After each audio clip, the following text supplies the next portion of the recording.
Hello students, आज के lecture में हम लोग कोलिजन थ्योरी पढ़ने वाले हैं। कोलिजन थ्योरी के अंदर आप लोग रेट ऑफ रिएक्शन को ही डिफाइन करने वाले हो कि रेट ऑफ रिएक्शन किन किन चीजों पर डिपेंड करता है। बट यहां पर हम ज्यादा थ्योरेटिकल अप्रोच लाएंगे। अभी तक आपने जो भी चीजें पढ़ी, रेट ऑफ रिएक्शन जैसे भी पढ़ी आपने थोड़ी सी एक्सप्रेशन ज्यादा पढ़ी, यानी मैथमेटिकल अप्रोच ज्यादा लगाई है। इसमें आप हर एक फैक्टर को पढ़ोगे जो कि रेट ऑफ रिएक्शन पर डिपेंड करता है। सेपरेटली हर फैक्टर को हम डिफाइन करते हुए चलेंगे। ठीक है, तो स्टार्ट करते हैं कोलिजन थ्योरी। सबसे पहली चीज हमें ये पता होना चाहिए, it is based on kinetic theory of gases. Kinetic theory of gases class 11th states of matter में पढ़ी जाती है, उसमें उसके ऊपर बेस्ड है। ठीक है, नेक्स्ट सबसे इंपॉर्टेंट पॉइंट, इस थ्योरी में यह माना गया है कि जो रिएक्टिंग स्पीशीज हैं, जो रिएक्टेंट है, वो एक स्फेयर है। पहली चीज स्फेयर माना गया, दूसरी चीज हार्ड माना गया। ठीक है, हार्ड स्फेयर माना गया। ये अजम्पशन लेते हुए हमें आगे बढ़ना है इस थ्योरी में। ठीक है, तो अब स्टार्ट करते हैं थ्योरी। तो देखिए, थ्योरी का जो बेसिक आइडिया था, तो बेसिक आइडिया क्या था इस थ्योरी का, वो देखते हैं। बेसिक आइडिया ये था कि in order to form product बनाने के लिए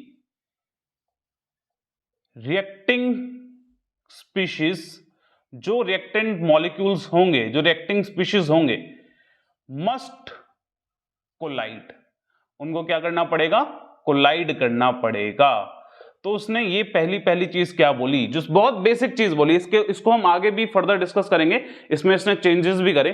बट बेसिक आइडिया इसका क्या था? बेसिक आइडिया ये था कि प्रोडक्ट बनाने के लिए रिएक्टिंग स्पीशीज को कोलाइड होना पड़ेगा। मीनिंग इसने बोला कि ये हमारे पास पार्टिकल्स हैं रिएक्टेंट के। ठीक है, ये सारे पार्टिकल्स रिएक्टेंट के हैं, सॉलिड स्फेयर। ठीक है, सॉलिड स्फेयर मानते हुए चलना है, अजम्पशन लिया हमने शुरुआत में। नाउ ये पार्टिकल जब एक दूसरे से कोलाइड करेंगे तब ही प्रोडक्ट बना पाएंगे। तो ये बोलता है कि प्रोडक्ट बनाने के लिए पार्टिकल्स का कोलाइड होना जरूरी है। तो अगर प्रोडक्ट बनाने के लिए पार्टिकल का कोलाइड होना जरूरी है, तो क्या हम ये बोल सकते हैं कि रेट ऑफ रिएक्शन जो है, रेट ऑफ रिएक्शन वो डायरेक्टली प्रोपोर्शनल होगा नंबर ऑफ कोलिजन के? नंबर ऑफ कोलिजन्स, जितने ज्यादा कोलिजन होंगे उतने ही ज्यादा प्रोडक्ट बनेंगे। तो पहला फैक्टर हमने रेट ऑफ रिएक्शन का क्या आइडेंटिफाई किया? Number of collision. और इस नंबर ऑफ कोलिजन वाले फैक्टर को हमने एक नया नाम दिया, which is called collision frequency. Collision frequency सबसे फर्स्ट फैक्टर है, कोलिजन फ्रीक्वेंसी। इसका मीनिंग क्या है कोलिजन फ्रीक्वेंसी का? नंबर ऑफ कोलिजन्स, कितने कोलिजन हो रहे हैं, number of collision in number of collision पर सेकेंड, एक सेकेंड के अंदर, इन यूनिट वॉल्यूम, एक यूनिट वॉल्यूम के अंदर। आपने क्या किया, जो रिएक्टिंग स्पीशीज हैं आपके, उन रिएक्टिंग स्पीशीज के अंदर हम एक यूनिट वॉल्यूम को मार्क करेंगे। सपोज करो ये हमारी एक यूनिट वॉल्यूम है। यूनिट वॉल्यूम मींस क्या होता है? जैसे 1 मीटर क्यूब या 1 सेंटीमीटर क्यूब, उतना हमने मार्क कर लिया, उतनी वॉल्यूम मार्क करी। अब इसको ऑब्जर्व करना है 1 सेकंड के लिए। 1 सेकंड के लिए ऑब्जर्व करो कि इसके अंदर कितने कोलिजन हो रहे हैं। जितने कोलिजन होंगे उतने ही प्रोडक्ट बनेंगे। चीज समझ में आ रही है? तो आइडिया क्या लगाया हमने? Collision frequency directly, rate of reaction किसका डायरेक्टली प्रोपोर्शनल है? कोलिजन फ्रीक्वेंसी के। बट जब rate of reaction collision frequency से पढ़ा गया तो हमने ये ऑब्जर्व किया कि कोलिजन फ्रीक्वेंसी बहुत ज्यादा है, पार्टिकल्स की कोलिजन फ्रीक्वेंसी बहुत ज्यादा आ रही है, बट प्रोडक्ट नहीं बन रहा उतना। चीज समझ रहे हो कि कोलिजन क्या बोला था हमने? In order to form product reacting species must collide. Collide तो हो रहे हैं, कोलाइड बहुत सारे मॉलिक्यूल हो रहे हैं, लेकिन प्रोडक्ट नहीं बना पा रहे सारे। सपोज करो कि 20,000 मॉलिक्यूल कोलाइड हुए, हमने देखा कि प्रोडक्ट सिर्फ 500 बना रहे हैं। ऐसा क्यों हुआ कि बाकी इतने सारे मॉलिक्यूल्स ने प्रोडक्ट बनाया ही नहीं? तो कुछ ना कुछ कमी, कुछ ना कुछ फैक्टर हमारा मिसिंग रह गया है। तो उस फैक्टर को हम आगे इंट्रोड्यूस करते हैं। Second factor which is energy barrier. Energy barrier energy barrier क्या है? अब ये बोला गया कि प्रोडक्ट बनाने के लिए सिर्फ कोलिजन ही काफी नहीं है, कोलिजन हो विद सफिशिएंट एनर्जी, एक मिनिमम एनर्जी का बैरियर क्रॉस हो जाना चाहिए कोलिजन के टाइम, और जिस एनर्जी बैरियर को हम बोलेंगे थ्रेशोल्ड एनर्जी या एक्टिवेटेड कॉम्प्लेक्स तक पहुंच जाना चाहिए। अभी देखो एनर्जी बैरियर हमने क्या बोला, कोलाइड करें, और आगे ही कंटिन्यू करते हुए क्या बोला, विद सफिशिएंट एनर्जी। ये सफिशिएंट एनर्जी जो हमने आगे टर्म ऐड की है, इसका क्या मतलब हम लोग निकालते हैं? इसका मीनिंग ये है, एक एनर्जी बैरियर को स्टडी करने के लिए हम लोग एक एनर्जी प्रोफाइल पढ़ेंगे रिएक्टिंग स्पीशीज की, जिससे आपको ये बैरियर समझ में आएगा कि एनर्जी बैरियर है क्या, क्यों 20,000 मॉलिक्यूल हमने लिए, 20,000 मॉलिक्यूल कोलाइड होने के बावजूद भी 500 ही प्रोडक्ट बना पा रहे हैं, तो वो एनर्जी बैरियर क्या है? तो एनर्जी बैरियर समझिए, होता क्या है, एक कर्व हम लोग पढ़ रहे हैं, potential energy versus reaction coordinates का मीनिंग है कि रिएक्टेंट से प्रोडक्ट बन रहा है इस डायरेक्शन में, मतलब प्रोग्रेस ऑफ रिएक्शन आप यहां पर स्टडी करोगे। इसको हम क्या बोल सकते हैं, प्रोग्रेस ऑफ रिएक्शन, यानी कि रिएक्टेंट से प्रोडक्ट बनते टाइम आप एनर्जी देख रहे हो, एनर्जी में चेंज क्या आ रहा है, ठीक है। तो एक्चुअली में होता क्या है, जब रिएक्टेंट से प्रोडक्ट बनता है, तो सपोज रिएक्टेंट की एनर्जी हमने ले ली ये, ठीक है, ये है रिएक्टेंट की एनर्जी, R गिव्स P, ये हमारी रिएक्शन है, रिएक्टेंट की एनर्जी यहां पे ली। अब रिएक्टेंट से प्रोडक्ट बनाने के लिए हमने क्या करना है, एक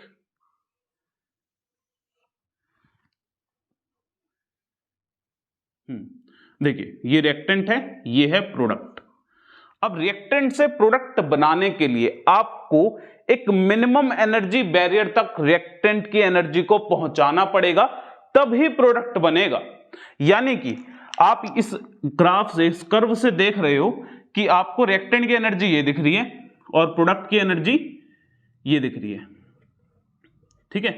प्रोडक्ट की एनर्जी आपकी ये है और रिएक्टेंट की एनर्जी ये है, बट रिएक्टेंट को आप डायरेक्ट प्रोडक्ट में कन्वर्ट नहीं कर सकते, आपको एक मिनिमम एनर्जी का कॉम्प्लेक्स बनाना पड़ता है प्रोडक्ट बनाने के लिए, और इसी को एनर्जी बैरियर बोला गया कि रिएक्टेंट को इस एनर्जी को क्रॉस करना पड़ेगा, वो डायरेक्ट ये पाथ चूज नहीं कर सकती कि डायरेक्ट रिएक्टेंट से प्रोडक्ट बन गया, ऐसे प्रोडक्ट नहीं बनेगा। हमेशा रिएक्टेंट को एक हाई एनर्जी कॉम्प्लेक्स बनाना पड़ेगा पहले, फिर जाकर प्रोडक्ट मिलेगा। ये हमने कैसे स्टडी करा, हमने reaction coordinate versus potential energy के ग्राफ को स्टडी करके ये पता लगाया कि रिएक्टेंट पहले एक मिनिमम एनर्जी बैरियर को क्रॉस करेगा तभी प्रोडक्ट बना पाएगा। और ये जो बैरियर होता है, इस बैरियर को हम बोलते हैं रिएक्शन इंटरमीडिएट या रिएक्टिव इंटरमीडिएट, ठीक है, रिएक्टिव इंटरमीडिएट बोल देते हैं, या हम इसको एक्टिवेटेड कॉम्प्लेक्स बोल देते हैं।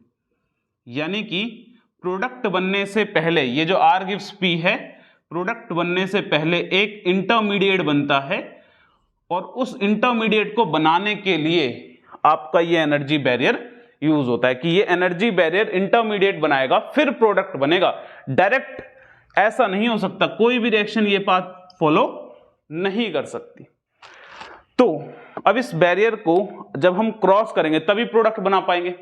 तो ये स्टडी करा गया कि हर एक पार्टिकल के पास, हर एक रिएक्टिंग स्पीशीज के पास इतनी एनर्जी नहीं होती कि वो इस बैरियर को क्रॉस कर पाए, और अगर इस बैरियर को क्रॉस नहीं करेगा, कोलाइड होता रहे, प्रोडक्ट बनेगा ही नहीं, क्योंकि हमने क्या बोला, सफिशिएंट एनर्जी लगेगी। और सफिशिएंट एनर्जी का नाम क्या है, सफिशिएंट एनर्जी का नाम है थ्रेशोल्ड एनर्जी, कि एक मिनिमम एनर्जी का बैरियर क्रॉस हो जाना चाहिए, जिसको हमने बोला थ्रेशोल्ड एनर्जी। क्या होती है थ्रेशोल्ड एनर्जी? ये एनर्जी यहां से यहां तक, ठीक है, जो रिएक्टेंट की एनर्जी है, इसको हमने बोला थ्रेशोल्ड एनर्जी, कि इतनी कम से कम रिएक्टेंट की एनर्जी इतनी होनी चाहिए प्रोडक्ट बनाने के लिए, और जिन पार्टिकल की एनर्जी थ्रेशोल्ड एनर्जी को क्रॉस नहीं कर पाएगी वो प्रोडक्ट नहीं बना पाएंगे। तो सेकंड फैक्टर हमने क्या लगाया, सेकंड फैक्टर हमने लगाया एनर्जी बैरियर, कि रेट ऑफ रिएक्शन किस पर डिपेंड करेगी, एक एनर्जी का फैक्टर भी आएगा, एनर्जी का फैक्टर जिसको हम बोल्ट्जमैन फैक्टर भी बोलेंगे, बोल्ट्जमैन फैक्टर। ठीक है, सेकंड फैक्टर ये आया। तो एनर्जी बैरियर क्रॉस होनी चाहिए तभी प्रोडक्ट बनेगा। अब इसमें ना कुछ नॉमेनक्लेचर है वो हम डिफाइन कर देते हैं। सबसे पहले हमने थ्रेशोल्ड एनर्जी पढ़ा, थ्रेशोल्ड एनर्जी को हम कैसे डिफाइन करेंगे, मिनिमम एनर्जी, थ्रेशोल्ड एनर्जी, इसको डिफाइन करना है हमें। हम बोलेंगे minimum energy possessed by reacting by colliding species। ठीक है, जो कोलाइड कर रहे हैं, colliding species in order to form product. Product बनाने के लिए जो मिनिमम एनर्जी चाहिए उसे क्या बोला गया, थ्रेशोल्ड एनर्जी।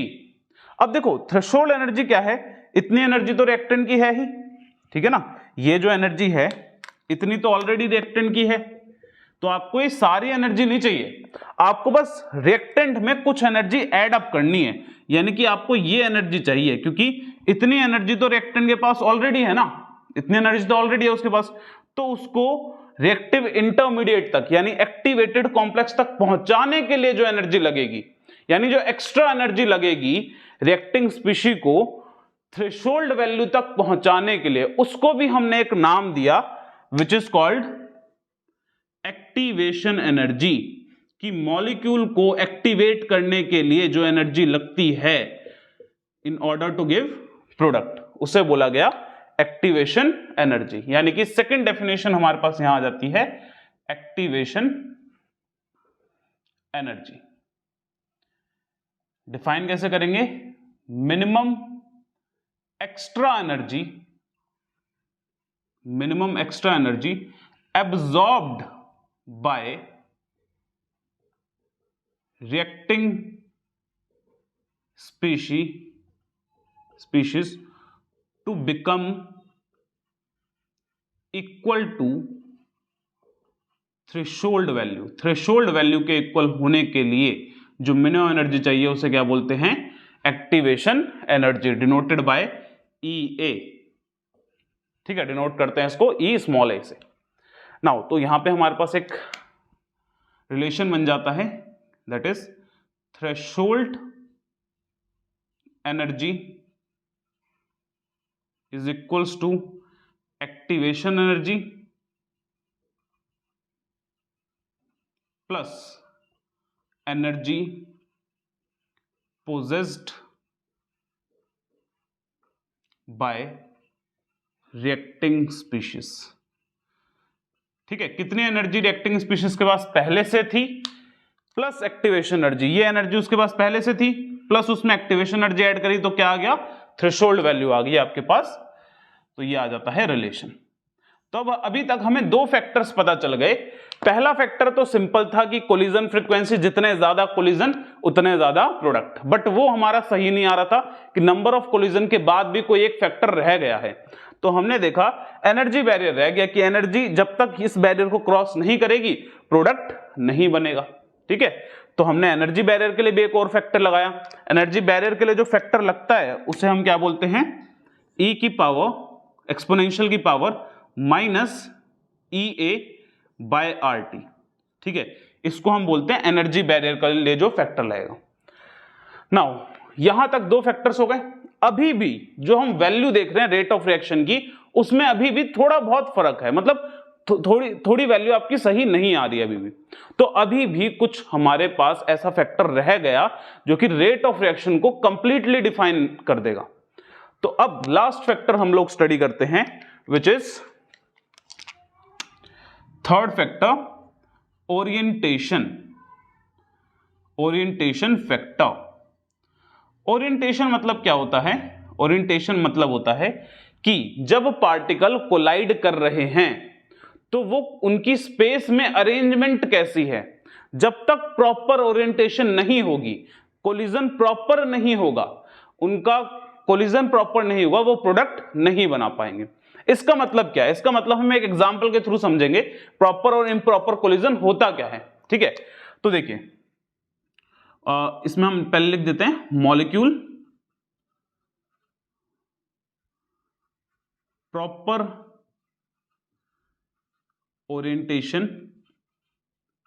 का मीनिंग क्या है और इम्प्रॉपर ओरिएंटेशन का क्या मीनिंग है।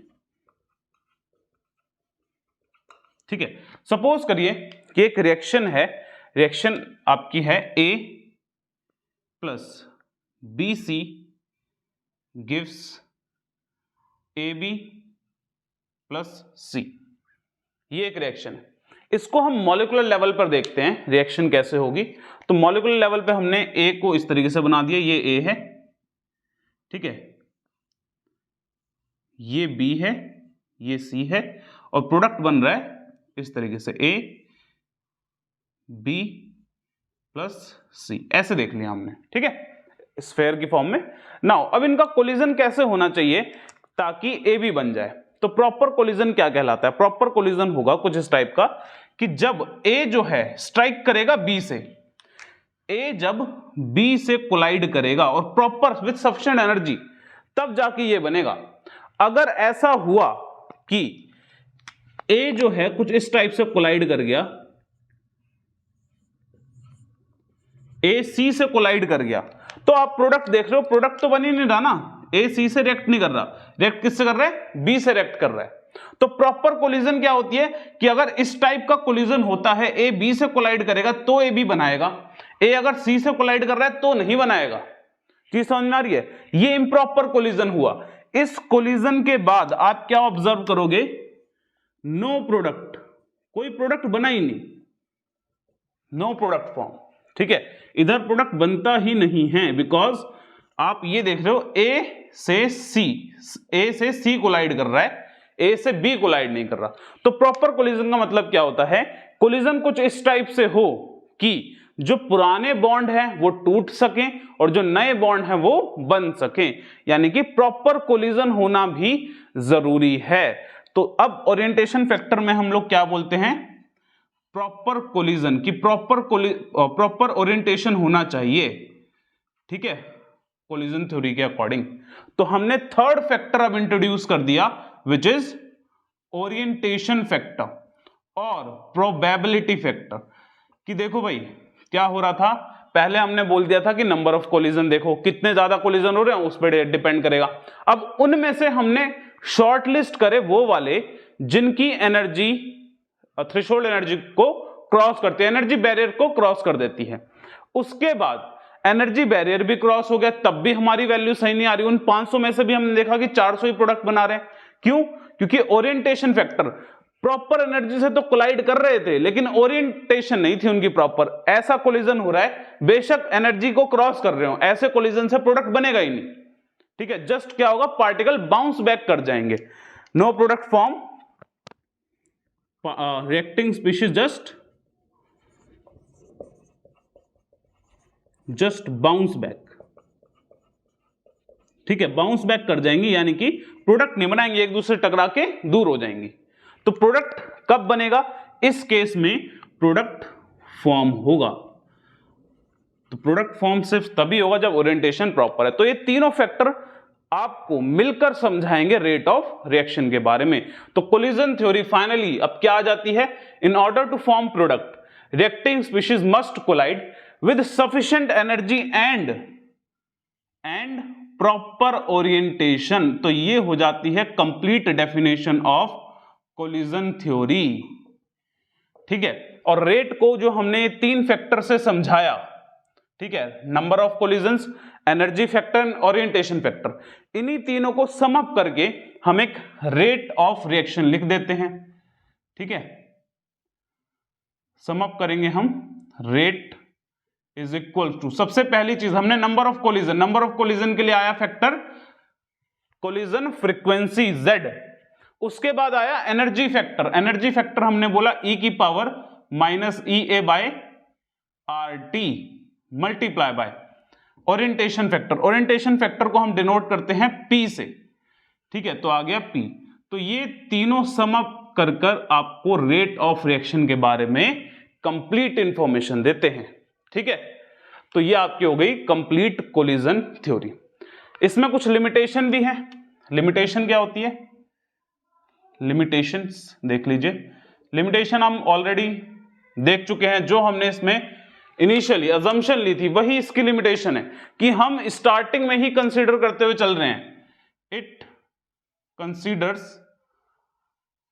Reacting species to be hard sphere. Hard sphere consider करते हुए चल रही है रिएक्टिंग स्पीशीज को, ठीक है। तो ये तो पहली लिमिटेशन हो गई इसकी। दूसरी लिमिटेशन है it ignores the structural aspect of reactants, कि रिएक्टेंट का जो स्ट्रक्चर है वो कैसा भी हो सकता है। उसके स्ट्रक्चर के बेसिस पर तो हमने देखा ही नहीं कि स्ट्रक्चर कैसा है, कैसे उसको तोड़ा जाएगा। तो वो जो स्ट्रक्चर वाला कंसेप्ट था कि स्ट्रक्चर हमने देखा ही नहीं कैसा स्ट्रक्चर है, हर एक मॉलिक्यूल का एक डिफरेंट स्ट्रक्चर होता है, तो उसको हमने यहां पे कंसीडर ही नहीं करा, इग्नोर कर दिया पूरी तरीके से। तो ये दो इंपॉर्टेंट लिमिटेशन है, जिस लिमिटेशन की वजह से जब रेट ऑफ रिएक्शन ऐसे निकाला जाता है तो उसमें थोड़ा बहुत डेविएशन रह जाता है, ठीक है। तो वो इन दोनों लिमिटेशंस की वजह से होगा। क्लियर? सो ये हो गई आपकी कंप्लीट कोलिजन थ्योरी। नाउ अब हम लोग कोलिजन थ्योरी के बाद पढ़ेंगे कि टेम्परेचर और कैटलिस्ट पर रेट कांस्टेंट कैसे डिपेंड करता है। तो चलिए वो शुरू करते हैं। सो चलिए अब स्टार्ट करते हैं effect of temperature on rate of reaction. Temperature का इफेक्ट हम पहले भी डिस्कस कर चुके हैं एक बार, बट पहले हमने सिर्फ और सिर्फ एक क्वालिटेटिव आइडिया लिया था। क्या आइडिया लिया था? कि टेम्परेचर के बढ़ने से रेट ऑफ रिएक्शन बढ़ता है, बस इतनी सी हमने बात करी थी। यहां पर हम लोग रिलेशन भी बिल्ड करेंगे कि टेम्परेचर के बढ़ने से रेट ऑफ रिएक्शन कैसे बढ़ता है, मींस एक क्वांटिटेटिव आइडिया लेते हुए चलेंगे। तो यहां पे डिटेल में चीजें पढ़ने वाले हैं हम लोग। Effect of temperature on rate of reaction, ठीक है। रेट पर टेम्परेचर का क्या इफेक्ट होता है? तो एक सिंपल सी चीज तो हम लोग पहले डिस्कस कर चुके हैं ऑलरेडी, दैट इज रेट बढ़ेगा if temperature is increased. Means कि रेट ऑफ रिएक्शन बढ़ेगा ही बढ़ेगा अगर हम टेम्परेचर को बढ़ाएंगे। बट कैसे बढ़ेगा वो हमें यहां पर देखना है। तो देखिए कोलिजन थ्योरी के अंदर अभी हम लोगों ने रेट डिस्कस किया था, दैट इज रेट जो है वो डिपेंड करता है कोलिजन फ्रीक्वेंसी पे, एनर्जी वाले बैरियर पे, दैट इज E की power minus EA by RT, and orientation which is probability factor. तो ये हमने रेट पढ़ा था कोलिजन थ्योरी के अंदर अभी। नाउ इसी के बेसिस पर हम लोग टेम्परेचर के इफेक्ट को भी समझेंगे। तो देखिए टेम्परेचर के बढ़ने से दो चीजें होती हैं। क्या क्या क्या दो पॉसिबिलिटीज है हमारे पास। सबसे फर्स्ट कि अगर टेम्परेचर बढ़ेगा, टेम्परेचर के बढ़ने से हमें पता है काइनेटिक एनर्जी बढ़ती है, because temperature is directly proportional to average kinetic energy. Temperature directly proportional होता है इसके एवरेज काइनेटिक एनर्जी के डायरेक्टली प्रोपोर्शनल होता है। और काइनेटिक एनर्जी का फॉर्मूला होता है हाफ mv²। यानी कि अगर टेम्परेचर की बात करी जाए तो टेम्परेचर वेलोसिटी के स्क्वायर के डायरेक्टली प्रोपोर्शनल होता है। मींस टेम्परेचर के बढ़ने से पार्टिकल्स की जो वेलोसिटी है वो बढ़ जाएगी, वो बहुत तेज मूव करने लगेंगे, जिससे क्या होगा, जो number of collision per unit time जो हो रहे थे पहले, अब उससे ज्यादा होंगे। यानी कि सबसे पहला फैक्टर हमने क्या बोला, टेम्परेचर के बढ़ने से क्या हुआ, टेम्परेचर के बढ़ने से number of collision per unit time which is collision frequency increases. Temperature के बढ़ने से क्या हुआ, पहली चीज ये हुई कि नंबर ऑफ कोलिजन्स बढ़ गए। ठीक है, तो नंबर ऑफ कोलिजन्स बढ़ेंगे, कहीं ना कहीं रेट पर इफेक्ट पड़ेगा, रेट भी बढ़ेगा। दूसरी चीज टेम्परेचर के बढ़ने से हमने अभी जो बात करी कि टेम्परेचर काइनेटिक एनर्जी के डायरेक्टली प्रोपोर्शनल है average kinetic energy of molecule. तो काइनेटिक एनर्जी बढ़ने से क्या हुआ, जितने मॉलिक्यूल, सबसे पहली चीज जो मॉलिक्यूल कोलाइड करते हैं वो प्रोडक्ट नहीं बनाते। हमने पढ़ा था कि कोलिजन जितने होते हैं प्रोडक्ट उनसे कम ही बनते हैं। क्यों? क्योंकि कोलिजन के बाद आपको यह भी देखना है कि कोलिजन के टाइम पे कितनी एनर्जी थी उन मॉलिक्यूल की, यानी कि एक मिनिमम एनर्जी बैरियर को वो क्रॉस कर पाए या नहीं कर पाए। यानी कि जो कोलिजन जो थ्रेशोल्ड वैल्यू है उसकी, यानी कि जो एक्टिवेटेड कॉम्प्लेक्स हमने पढ़ा वो आपकी कोलिजन से बन रहा है या नहीं बन रहा, यानी एनर्जी बैरियर। तो टेम्परेचर के बढ़ने से काइनेटिक एनर्जी बढ़ी, यानी कि वो जो एनर्जी बैरियर था वो काफी सारे मॉलिक्यूल्स का ओवरकम हो गया होगा टेम्परेचर के बढ़ने से। तो दो चीजें हुई, टेम्परेचर के बढ़ने से Z बढ़ा और एनर्जी बैरियर कई मॉलिक्यूल्स का ओवरकम हो गया। यानी कि हम क्या बोलेंगे, हम बोलेंगे as temperature increases number of particles having energy equal to or greater than their threshold value का मीन्स एक्टिवेटेड कॉम्प्लेक्स जो बना रहे थे वो। ठीक है, threshold value number of particles having energy equal to or greater than their threshold value increases. जिन particles की एनर्जी कम थी अब वो ज्यादा हो गई, वो अपने थ्रेशोल्ड वैल्यू को क्रॉस कर गई। तो ये दो रीजन थे टेम्परेचर के बढ़ने से रेट के बढ़ने का। उसमें से जब हमने पाया ना तो हमने ये देखा कि फ्रीक्वेंसी के बढ़ने से कोई मेजर असर नहीं पड़ रहा। फ्रीक्वेंसी के बढ़ने से सिर्फ 2 to 3% इंक्रीज हो रहा है रेट में। ठीक है, मतलब जो टेम्परेचर का इफेक्ट था ना, टेम्परेचर का इफेक्ट सपोज करो हमने बोला कि टेम्परेचर के बढ़ने से रेट जो है वो 4 गुना हो गया, तो उस 4 गुना का सिर्फ 2 से 3% हिस्सा इस वजह से हो रहा है। बाकी जो मेजर रीजन है वो किस वजह से था, काइनेटिक एनर्जी की वजह से।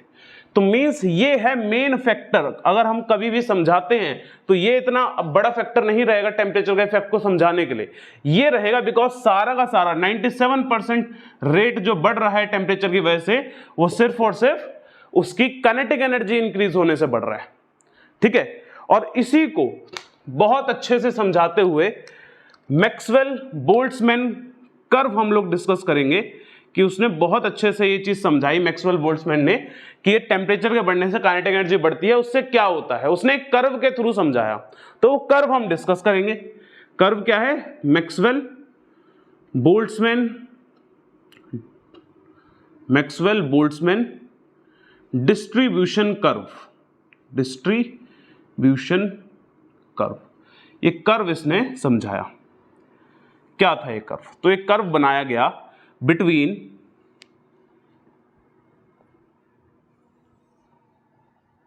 किस के बीच बनाया गया, fractions of particles and kinetic energy of molecule. ये है काइनेटिक एनर्जी। ठीक है, हर मॉलिक्यूल की काइनेटिक एनर्जी, एक अगर आप रिएक्टेंट की बात करो, एक सब्सटेंस की बात करो, तो हर मॉलिक्यूल की काइनेटिक एनर्जी सेम नहीं होती, वेरी करती है। किसी मॉलिक्यूल की एनर्जी बहुत ज्यादा होगी, किसी की बहुत कम होगी। ठीक है, किसी की मॉडरेट होगी। तो जिन मॉलिक्यूल्स की एनर्जी ज्यादा है वो तो प्रोडक्ट बना लेते हैं, जिनकी एनर्जी कम है वो प्रोडक्ट नहीं बना पाते।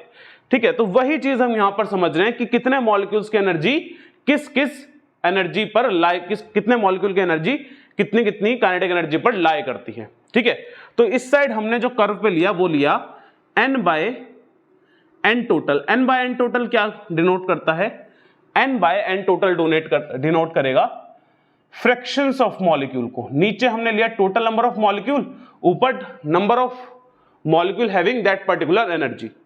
तो n बाय nt क्या हो गया, फ्रैक्शन ऑफ मॉलिक्यूल। सपोज करो, इस फ्रैक्शन ऑफ मॉलिक्यूल का थोड़ा मतलब हम समझते हैं, कंफ्यूज नहीं होना इसमें हमें जरा भी। सपोज करो हमारे पास 100 मॉलिक्यूल्स हैं। ठीक है, 100 मॉलिक्यूल्स हैं, उन 100 मॉलिक्यूल में से कितने मॉलिक्यूल की एनर्जी जीरो है? किसी की भी नहीं। तो ग्राफ हमने यहां से शुरू करा कि कोई भी ऐसा मॉलिक्यूल नहीं है जिनकी एनर्जी जीरो है। सपोज करो उनमें से कुछ दो मॉलिक्यूल्स ऐसे हैं जिनकी एनर्जी दो मॉलिक्यूल ऐसे हैं जिनकी एनर्जी यहां लाई करती है, यहां, ठीक है, दो मॉलिक्यूल कैसे हैं जिनकी एनर्जी यहां लाई करती है। तो 2/100 क्या हो जाएगा? Fractions of molecule having this energy. और ऐसे ही हमने बोला कि 10 मॉलिक्यूल ऐसे हैं जिनकी एनर्जी यहां लाई करती है। तो अलग अलग लेवल पे डिफरेंट नंबर ऑफ मॉलिक्यूल्स की एनर्जी लाई करेगी। उससे हमने एक कर्व बनाया। कर्व कैसे बनाया? कर्व कुछ इस टाइप का बना, ये कर्व डिनोट करता है फ्रैक्शन ऑफ मॉलिक्यूल। जैसे इतने फ्रैक्शंस ऑफ मॉलिक्यूल की एनर्जी ये है, इतने फ्रैक्शंस ऑफ मॉलिक्यूल की एनर्जी ये है। तो मतलब हर टाइप के एनर्जीज वाले मॉलिक्यूल हमने यहां पर डिफाइन कर दिए इस कर्व के अंदर, ठीक है। नाउ इस कर्व में हमने एक बैरियर बताया कि ये इस कर्व में एक बैरियर है, जिस बैरियर को हमने क्या बोला? Activation energy. इसका मतलब, इस बैरियर का मतलब ये है कि इस बैरियर के जो इधर वाले एनर्जी वाले मॉलिक्यूल है ना, यानी जिन मॉलिक्यूल की एनर्जी यहां इस बैरियर को क्रॉस कर जाती है, सिर्फ वही मॉलिक्यूल प्रोडक्ट बना पाएंगे, या हम बोले सिर्फ वही मॉलिक्यूल इफेक्टिव कोलिजन करवाएंगे। एक होता है कोलिजन, किस मॉलिक्यूल कोलाइड करे जा रहे हैं, और एक होता है कोलिजन विद थ्रेशोल्ड वैल्यू, कि थ्रेशोल्ड वैल्यू को क्रॉस करके वो कोलाइड कर रहे हैं। तो वो जो थ्रेशोल्ड वैल्यू क्रॉस करके कोलाइड करेंगे, सिर्फ वही प्रोडक्ट बना पाएंगे, और उनको क्या बोला जाएगा? Effective collision. तो जिन पार्टिकल्स की एनर्जी इससे हायर होगी, उधर तो हो जाएगा इफेक्टिव कोलिजन, इफेक्टिव कोलिजन जिनसे which leads to product formation, मतलब ये वाले प्रोडक्ट बना पाएंगे। जो इस साइड मॉलिक्यूल हैं इस वैल्यू से हायर वाले सिर्फ वही प्रोडक्ट बना पाएंगे, और बाकी जो इधर जितने भी मॉलिक्यूल है ना, वो कोलाइड करें, कोलाइड करने से कुछ नहीं हो रहा। क्या हो रहा है? सिर्फ इनइफेक्टिव कोलिजन हो रहा है, जस्ट बाउंस बैक हो रहे हैं, वो इनइफेक्टिव कोलिजन हो रहा है, ठीक है। तो मैक्सवेल ने ये समझाया कि जिन मॉलिक्यूल की एनर्जी इस एक्टिवेशन एनर्जी से ज्यादा है, सिर्फ वही प्रोडक्ट बनाते हैं, उनके कोलिजन से ही सिर्फ प्रोडक्ट बनेगा, ठीक है। तो अब हमने क्या करा? एक एक्सपेरिमेंट करवा के देखा। ये जो कर्व पड़ा, ये हमने पढ़ा एट टेम्परेचर T, ठीक है, एट टेम्परेचर T हमने ये कर्व पढ़ा। अब टेम्परेचर बढ़ा दिया गया, कितना बढ़ाया? 10 डिग्री राइज करवा के देखा उन्होंने कि 10 डिग्री राइज करते हैं और एक और कर्व बनाकर देखते हैं कि यहां पर वो कर्व कैसा बना। तो जब हमने 10 डिग्री राइज करा तो क्या ऑब्जर्व किया गया? कर्व कुछ ऐसा आया। जिन मॉलिक्यूल, जिन फ्रैक्शंस ऑफ मॉलिक्यूल की एनर्जी कम थी, ये काइनेटिक एनर्जी इससे कम आ रही है, वो कम हो गए, और जिनकी एनर्जी एक्टिवेशन एनर्जी से ज्यादा थी, वो मॉलिक्यूल ज्यादा हो गए।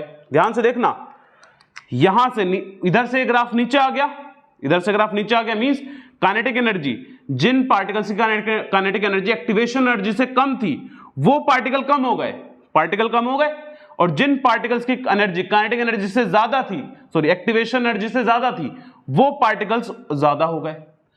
तो टेम्परेचर के बढ़ने से क्या हुआ? टेम्परेचर के बढ़ने से हमने क्या ऑब्जर्व करा?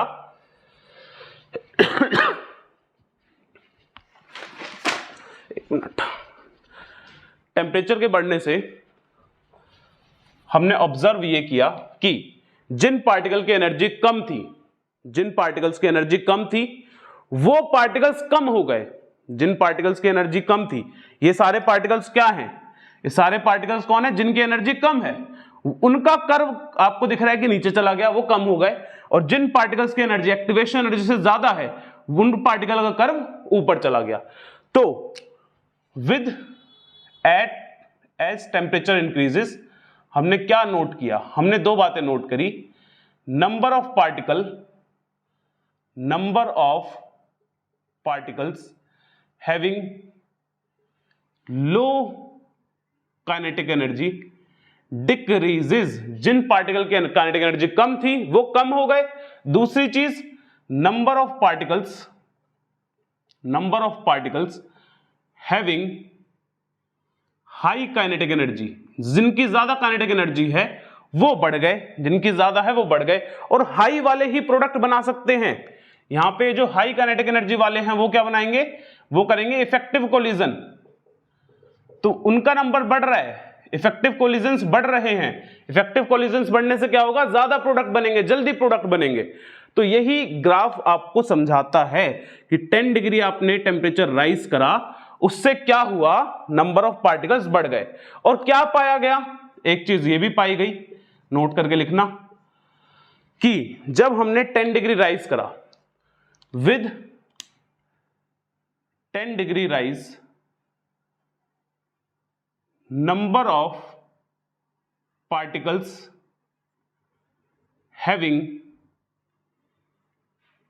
energy equal to or greater than activation energy gets nearly doubled, exact double नहीं होते, nearly doubled means आप यहां पर कर्व में क्या देख रहे हो कि ये जो पार्टिकल हैं जिनके एनर्जी काइनेटिक एनर्जी से, जिनकी एनर्जी एक्टिवेशन एनर्जी से ज्यादा थी एट टेम्परेचर T, वो ये है। और जब हमने 10 डिग्री राइज किया, 10 डिग्री राइज करने पे पार्टिकल्स का नंबर नियरली डबल हो गया, जिनकी काइनेटिक एनर्जी एक्टिवेशन एनर्जी से ज्यादा है।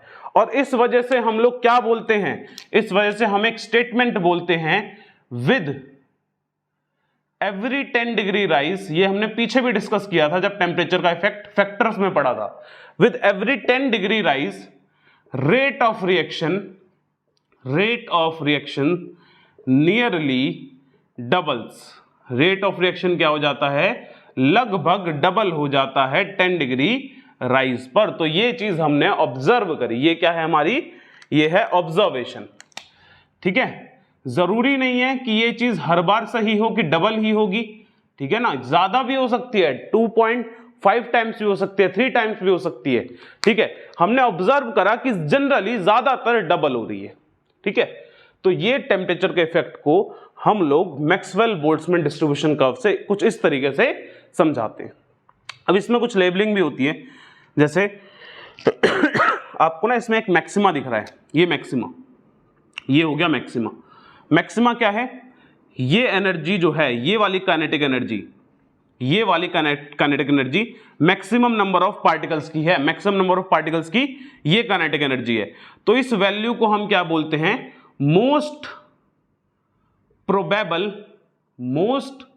Probable kinetic energy. इसका मतलब ये हुआ कि आपके पास जो 100 पार्टिकल्स है ना, उनमें से आप अगर पार्टिकल कोई चूज करते हो, उनमें से अगर आप कोई पार्टिकल चूज करते हो रैंडमली, तो मैक्सिमम प्रोबेबिलिटी है कि उसकी एनर्जी यही होगी, क्योंकि सबसे ज्यादा नंबर ऑफ पार्टिकल्स की एनर्जी यही है। उन 100 में से सपोज हम ऐसा बोल देते हैं कि 50 पार्टिकल्स की जो काइनेटिक एनर्जी है वो इतनी है, और वो जो मोस्ट प्रोबेबल स्पीड है, वो मोस्ट प्रोबेबल काइनेटिक एनर्जी जो है वो कम हो जाती है with 10 degree rise in temperature, या any rise in temperature, temperature के बढ़ने से कम होगी, 10 डिग्री से थोड़ी नीचे आ जाएगी,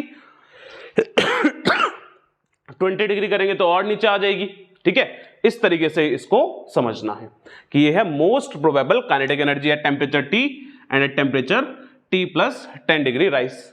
ठीक है, तो ये हो गया आपका Maxwell Boltzmann distribution curve. Important रहता है, इस कर्व पे हमें अच्छे चीज समझ में आनी चाहिए कि एक कर्व में ऊपर कौन सा टेम्परेचर है, नीचे कौन सा टेम्परेचर है, यहां पर कैसे आपके नंबर ऑफ पार्टिकल्स बढ़ते हैं, हर एक चीज हमें यहां पर पता होनी चाहिए।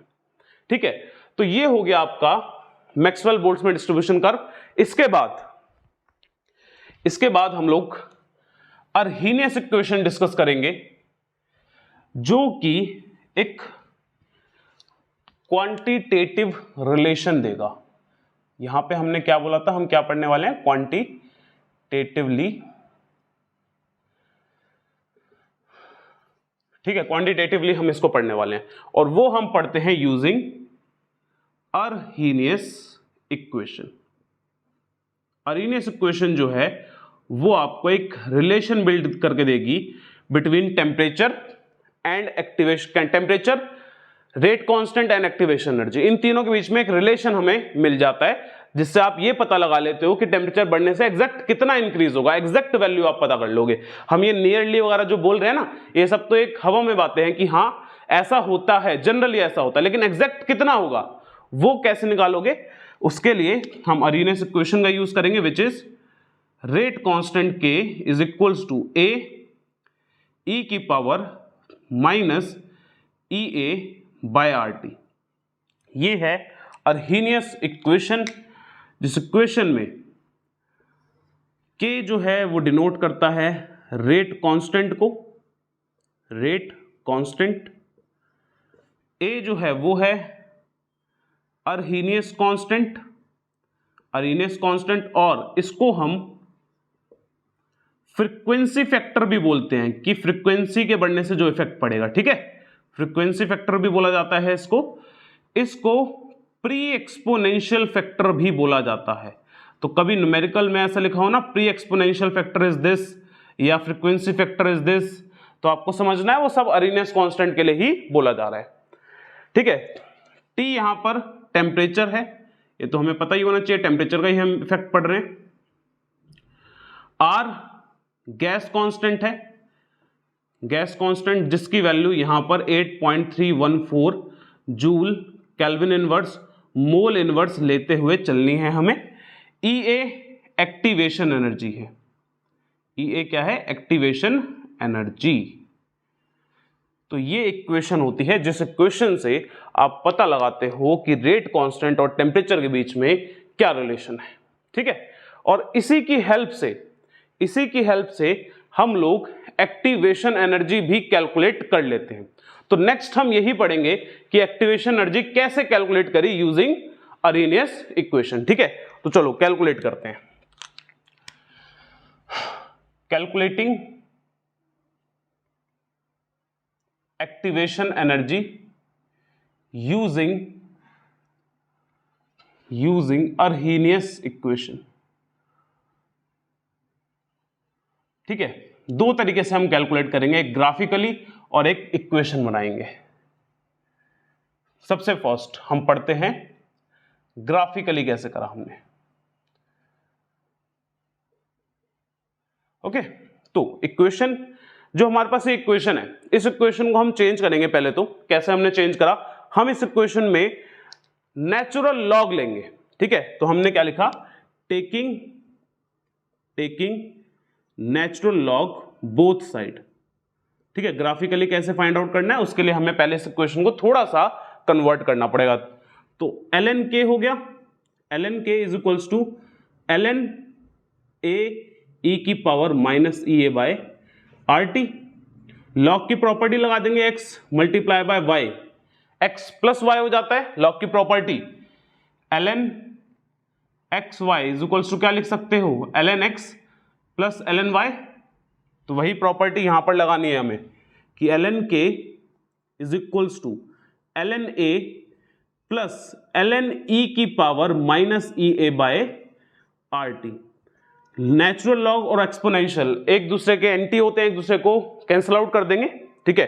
तो आपके पास आएगा ln a, इक्वेशन हम यही लिख देते हैं finally, ln k is equals to ln a minus EA by RT। ये बन गई इक्वेशन। नाउ ग्राफ हमें किस किस के बीच में पढ़ना है, ग्राफ हमें पढ़ना है ln k वर्सेस 1/t का graph, okay. ln k versus 1/t का ग्राफ। तो ln k को हम लेंगे y एक्सिस पे, और 1/t को लेंगे x एक्सिस पे, और इक्वेशन को रिलेट करेंगे with y equals to mx plus c वाली इक्वेशन से। तो ये इक्वेशन क्या हो जाएगी, ln k minus is equals to minus EA by R, इधर हम 1/t अलग लिख देते हैं, प्लस ln k। ये इक्वेशन को हमने ऐसे लिखा, और इस इक्वेशन में ln k को हम y मान के चलेंगे और इसको x मान के चलेंगे। तो ये क्या हो गया, ये हो गया m और ये हो गया c, y equals to mx plus c, यानी स्ट्रेट लाइन की इक्वेशन बन गई है आपके पास। और स्ट्रेट लाइन की इक्वेशन कैसी बनती है, ग्राफ बनाएंगे ln के y एक्सिस पे, ठीक है, 1/t x एक्सिस पे, ये हो गया 0। नाउ माइनस में है स्लोप, m क्या है माइनस EA/RT, तो स्लोप कैसा आएगा, नेगेटिव आएगा, माइनस का मींस नेगेटिव स्लोप आएगा। और जो इंटरसेप्ट होगा ln A, intercept is ln A, जो स्लोप आएगा, स्लोप इज -EA/R। तो आप स्लोप से कैलकुलेट कर लोगे activation energy of this particular reaction, ठीक है। कोई भी रिएक्शन हो, उस रिएक्शन के लिए और एक्टिवेशन एनर्जी निकालनी है, रेट वर्सेस 1/t का, ln k वर्सेस 1/t का ग्राफ बनाइए, जो स्लोप आएगा वही, उसी से आप EA निकाल लोगे। दैट इज EA की वैल्यू आएगी -R इंटू स्लोप, ठीक है। R को आपने इधर मल्टीप्लाई कर दिया और माइनस को भी दूसरी साइड ले गए, ठीक है। स्लोप खुद ही नेगेटिव है, नेगेटिव स्लोप जो आएगा उससे नेगेटिव कैंसिल आउट हो जाएगा और EA की वैल्यू पॉजिटिव में आएगी, ठीक है, ध्यान रखना, EA की वैल्यू पॉजिटिव आएगी। तो पहला तरीका तो है ये कि आप डायरेक्ट ग्राफ से ये निकाल लो। दूसरा तरीका है कि अरीनेस इक्वेशन जो आपने ये बनाई, ऐसे ही दो इक्वेशन बनाएंगे और उन इक्वेशन को रिलेट करते हुए हम EA की वैल्यू निकालेंगे, ठीक है। कैसे, देखिए दूसरा तरीका हम देखते हैं यहां पे।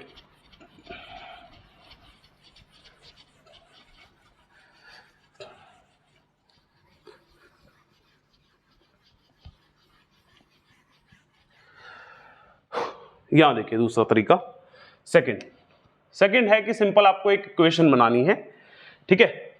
तो ये वाली इक्वेशन ले लेंगे हम, इसको इक्वेशन नंबर 1 नाम दे देते हैं, कोई इक्वेशन हमने नाम नहीं दी ना, तो 1 दे देते हैं इसको।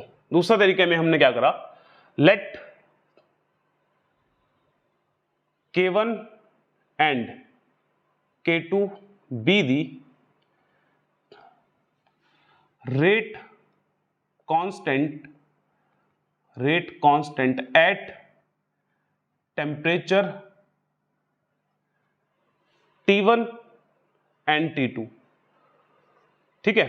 तो रेट जो अरीनेस इक्वेशन है दोनों के लिए, K1 और K2 दोनों के लिए क्या बनेगी, इक्वेशन हम लिख लेते हैं दोनों के लिए, ln K1 is equals to ln A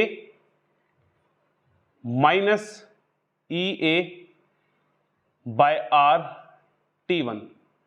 देखो EA कांस्टेंट रहेगा इक्वेशन के लिए, ठीक है, R गैस कांस्टेंट है, A अरीनेस कांस्टेंट, ये फिक्स रहता है फॉर अ पर्टिकुलर रिएक्शन, एक पर्टिकुलर रिएक्शन के लिए इसकी वैल्यू फिक्स रहेगी।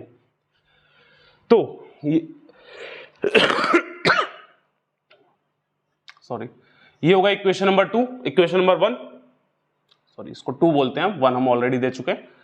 Similarly ln K2 is equals to ln A minus EA/R T2, ये होगा इक्वेशन नंबर 3।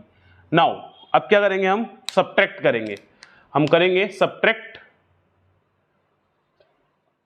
इक्वेशन 2 फ्रॉम 3, ठीक है।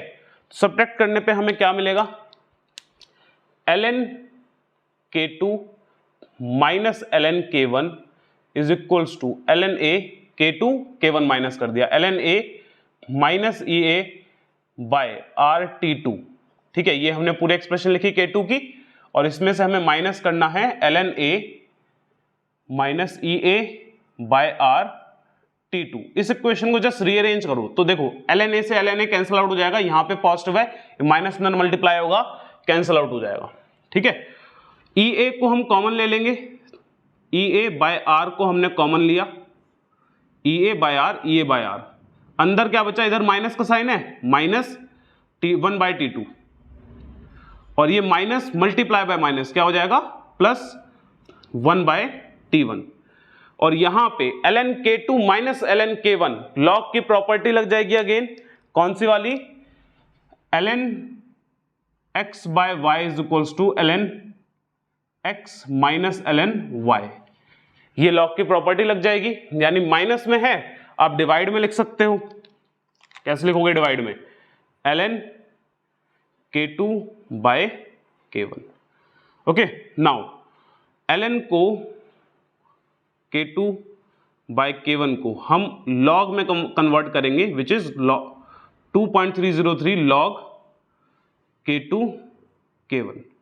इसमें कन्वर्ट करा, यहां पे सब्स्टिट्यूट करोगे वैल्यू, तो फाइनल इक्वेशन क्या बनेगी? ध्यान देना, लॉग K2 बाय K1, 2.303 जो इधर आया होगा वो हम नीचे ले गए, EA बाय 2.303 R, और अंदर हमने 1 बाय T1 पहले लिख दिया और T2 बाद में लिख दिया, माइनस में बिकॉज। तो फाइनली ये इक्वेशन बनती है, और इस इक्वेशन की हेल्प से आप EA की वैल्यू बहुत आसानी से निकाल सकते हो। तो ये दो तरीके हैं EA की वैल्यू निकालने पे। इस पे कुछ क्वेश्चंस भी आपके एनसीईआरटी में भी हैं और आपके नीट के एग्जाम में भी क्वेश्चन आए हुए हैं इस इक्वेशन पे।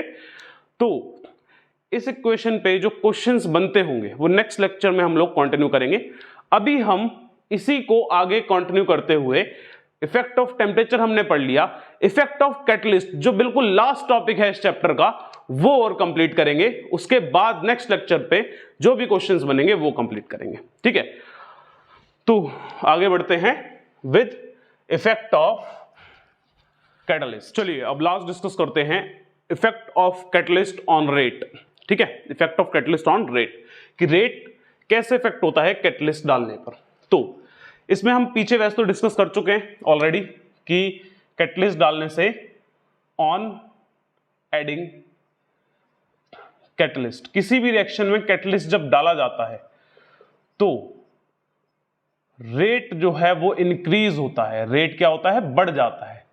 कैसे बढ़ता है वो यहां पर हमें समझना है। तो कैसे बढ़ता है, देखिए, जो हमने एनर्जी का डायग्राम और एनर्जी का ग्राफ पढ़ा था, रिएक्शन एनर्जी प्रोफाइल जिसे हम बोलते हैं, रिएक्शन कोऑर्डिनेट और यहां पर पोटेंशियल एनर्जी, एक ग्राफ हमने पढ़ा था कोलिजन थ्योरी के अंदर, ठीक है। तो वही ग्राफ हम एक बार दोबारा यहां पे बनाते हैं। होता क्या है, रिएक्टेंट की एनर्जी, एक्टिवेटेड कॉम्प्लेक्स, यहां इस पॉइंट को हम एक्टिवेटेड कॉम्प्लेक्स बोलते हैं। रिएक्टेंट से अगर आपको प्रोडक्ट बनाना है तो आपको एक मिनिमम एनर्जी बैरियर क्रॉस करना पड़ता है, जिसको हम क्या बोलते हैं? Activated complex. जब तक R से ये एक्टिवेटेड कॉम्प्लेक्स नहीं बनेगा, I बोल देते हैं हम इसे, जब तक R से ये I नहीं बनेगा तब तक प्रोडक्ट फॉर्मेशन नहीं हो सकती, यानी कि ये डायरेक्ट कभी भी ये नहीं बना पाएगा। तो कैटलिस्ट के डालने से क्या हुआ? कैटलिस्ट ने क्या करा? कैटलिस्ट ने रिएक्टेंट से प्रोडक्ट बनाने के लिए एक नया पाथ प्रोवाइड करा with lower activation energy. Reactant से जो एक्टिवेटेड कॉम्प्लेक्स तक की जो एनर्जी होती है उस एनर्जी को हमने क्या नाम दिया था? Activation energy. पीछे भी हम कई बार अभी डिस्कस कर चुके हैं एक्टिवेशन एनर्जी के बारे में। ये तो एक्टिवेशन एनर्जी अगर इतनी है तो आपको आपके कम मॉलिक्यूल्स प्रोडक्ट बना पाएंगे, जबकि अगर आपने कैटलिस्ट डाल दिया तो कैटलिस्ट के डालने से एक्टिवेशन एनर्जी डिक्रीज हो गई। उसने एक नया पाथ प्रोवाइड करा। कैटलिस्ट क्या करता है? कैटलिस्ट विद कैटलिस्ट ये होगा और विदाउट कैटलिस्ट ये वाला पाथ फॉलो करना पड़ेगा, विदाउट कैटलिस्ट। तो विद कैटलिस्ट जो एक्टिवेटेड कॉम्प्लेक्स है वो बहुत नीचे, बहुत कम एनर्जी पे बन रहा है, जिस वजह से ज्यादा पार्टिकल्स जिनकी एनर्जी कम भी है ना, अब वो भी इस पाथ को फॉलो करते हुए प्रोडक्ट बना पा रहे हैं। तो कैटलिस्ट क्या करता है? कैटलिस्ट एक नया पाथ प्रोवाइड करता है with lower kinetic energy to increase the rate of reaction. तो इसने ये लोअर पाथ प्रोवाइड करा। सपोज इसको हम I डैश बोल देते हैं, ठीक है, I डैश। तो अब क्या है, अब रिएक्टेंट से प्रोडक्ट बनाने के लिए सिर्फ एक यही तरीका नहीं था, अब एक और हमें नया तरीका मिल गया। क्या? कि रिएक्टेंट से आप I डैश बना दो और I डैश से प्रोडक्ट बना दो। ये I डैश की एनर्जी कम है तो प्रोडक्ट ज्यादा से ज्यादा बनेंगे। लो काइनेटिक एनर्जी की वैल्यू कम, एक्टिवेशन एनर्जी हमें कम देनी पड़ी। ये E है, EA है, और इसे आप EA डैश बोल दो। विद कैटलिस्ट आपको ये एनर्जी देनी है, विदाउट कैटलिस्ट आपको ये एनर्जी देनी है। ठीक है, तो कैटलिस्ट ने क्या करा है, कैटलिस्ट ने लो काइनेटिक जो एक्टिवेशन एनर्जी है उसी को कम कर दिया। तो बहुत सिंपल सी बात हम इसमें लिखते हैं कैटलिस्ट के अंदर, कैटलिस्ट प्रोवाइड, कैटलिस्ट डालने पे क्या होता है, catalyst provide a different pathway at lower activation energy, lower activation energy, so that more number of particles can undergo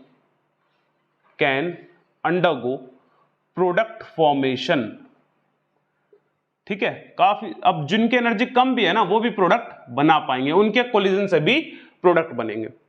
अब ये दोनों तरफ से वर्क करती है चीज, यानी कि रिएक्टेंट से जब प्रोडक्ट बनाओगे या प्रोडक्ट से रिएक्टेंट बना रहे हो, मींस कैटलिस्ट में ये नहीं होता कि आप सिर्फ फॉरवर्ड रेट को बढ़ा रहे हो, कैटलिस्ट में क्या होता है forward as well as backward, क्योंकि जब बैकवर्ड जाएंगे तो प्रोडक्ट रिएक्टेंट जब बना रहा है तो अगेन उसको लो एक्टिवेशन एनर्जी मिल गई रिएक्टेंट बनाने के लिए, तो रिवर्स प्रोसेस भी वर्क करता है, यानी कि कैटलिस्ट डालने से both forward and backward rate of reaction बढ़ता है। तो catalyst increases both forward and backward rate to equal extent, जितना फॉरवर्ड बढ़ाएगा उतना ही बैकवर्ड बढ़ा देता है। ठीक है, इस वजह से इक्विलिब्रियम भी डिस्टर्ब नहीं होता। तो कैटलिस्ट डालने से हम ये भी लिख सकते हैं कि catalyst does not alter equilibrium, जबकि टेम्परेचर वाला जो फैक्टर है, टेम्परेचर से इक्विलिब्रियम डिस्टर्ब हो जाता है। अगर एक्सोथर्मिक रिएक्शन है तो टेम्परेचर बढ़ाओगे कम प्रोडक्ट बनेगा बट जल्दी बन जाएगा। ठीक है, हम पहले भी ये चीज डिस्कस कर चुके हैं जब हमने फैक्टर्स में टेम्परेचर के बारे में पढ़ा था। और अगर एंडोथर्मिक रिएक्शन है, टेम्परेचर बढ़ाओगे फॉरवर्ड रेट ज्यादा बढ़ेगा, यानी ज्यादा से ज्यादा प्रोडक्ट मिलेगा आपको। एक्सोथर्मिक में टेम्परेचर बढ़ाने से जल्दी तो बन जाएगा लेकिन कम प्रोडक्ट बनेगा, एंडोथर्मिक में जल्दी भी बनेगा और ज्यादा भी बनेगा। ठीक है, बट इसमें ऐसा कुछ नहीं होता, इसमें जितना प्रोडक्ट बनना है उतना ही बनेगा बट जल्दी बन जाएगा। ठीक है, तो कैटलिस्ट और टेम्परेचर के इफेक्ट में ये एक मेजर डिफरेंस है कि टेम्परेचर इक्विलिब्रियम डिस्टर्ब कर देता है बट कैटलिस्ट इक्विलिब्रियम को डिस्टर्ब नहीं करता। ठीक है, तो ये हो गया आपका पूरा चैप्टर कंप्लीट। आई होप जो भी टॉपिक मैंने इस चैप्टर में आपको करवाए हैं वो आपको बहुत अच्छे से समझ में आए होंगे। एक बार अच्छे से सारी चीजें रिवाइज कर लेना। नेक्स्ट जो लेक्चर है हमारा, नेक्स्ट लेक्चर में हम अभी जो आपने अरीनेस इक्वेशन पढ़ी उस अरीनेस इक्वेशन पे और ये जो लेक्चर है पूरा, इस पर जो भी थ्योरेटिकल और न्यूमेरिकल वाले क्वेश्चंस बन सकते हैं वो सारे क्वेश्चंस हम नेक्स्ट लेक्चर में कंटिन्यू करेंगे।